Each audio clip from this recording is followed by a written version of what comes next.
আচ্ছা চলো রুমে যাই।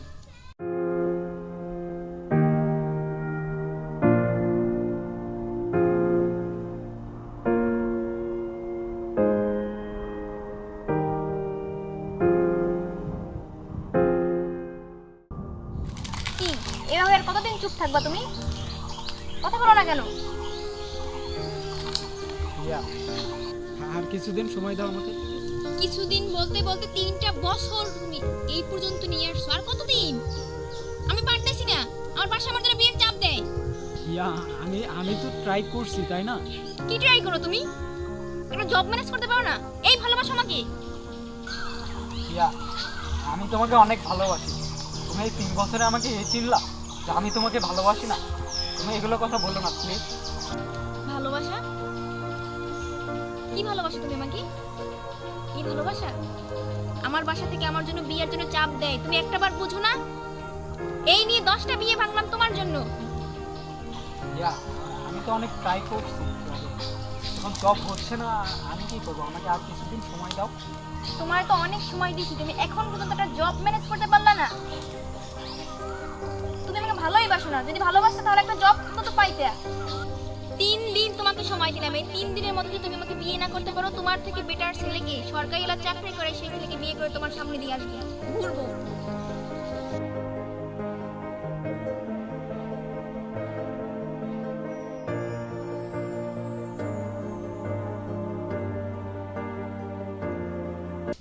অজয়, এই অজয়,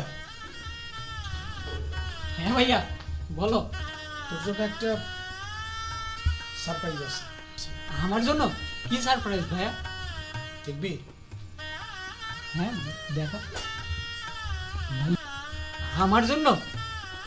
হ্যাঁ, আমি তোর জন্য তোর ভাবি নিয়ে আসলাম।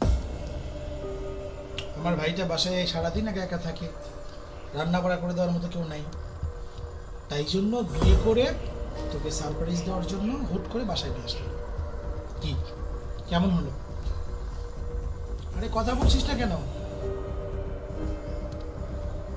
কেন পছন্দ হবে না ভাইয়া?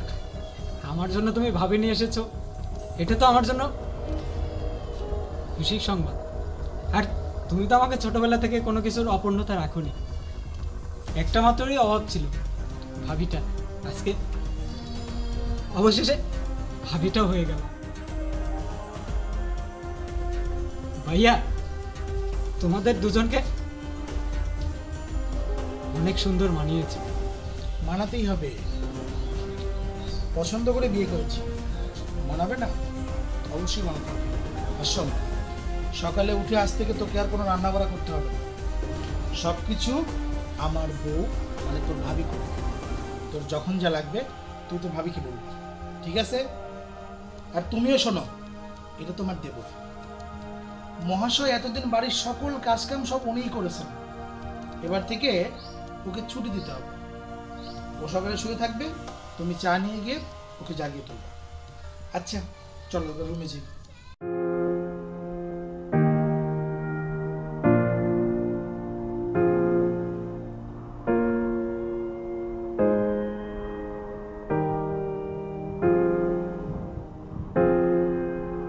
তুমি তোমার জেদটাই রাখলে। তুমি তুমি বলেছিলে যে তুমি আমাকে ছেড়ে চলে যাবে সরকারি কোনো চাকরিওয়ালা ছেলেকে বিয়ে করবে।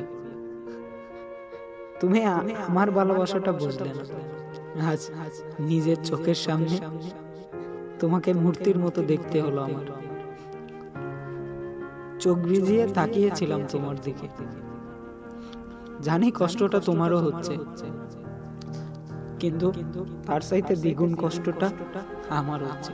কারণ কারণ তুমি আমার চোখের সামনে প্রতিনিয়ত থাকবে। না পারবো আমি ভাইয়াকে কিছু বলতে, না পারবো আমি তোমার সামনে মাথা উঁচু করে তাকিয়ে থাকি। কেন হলো এমনটা আমার সাথে? ভালো তো আমিও বেসেছিলাম। হয়তো তোমার জেদটাই বেশি ছিল, আমার জেদটা শূন্য ছিল। বাট একটা কথা কি জানো?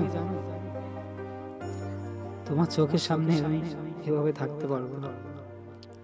চলে যাচ্ছি।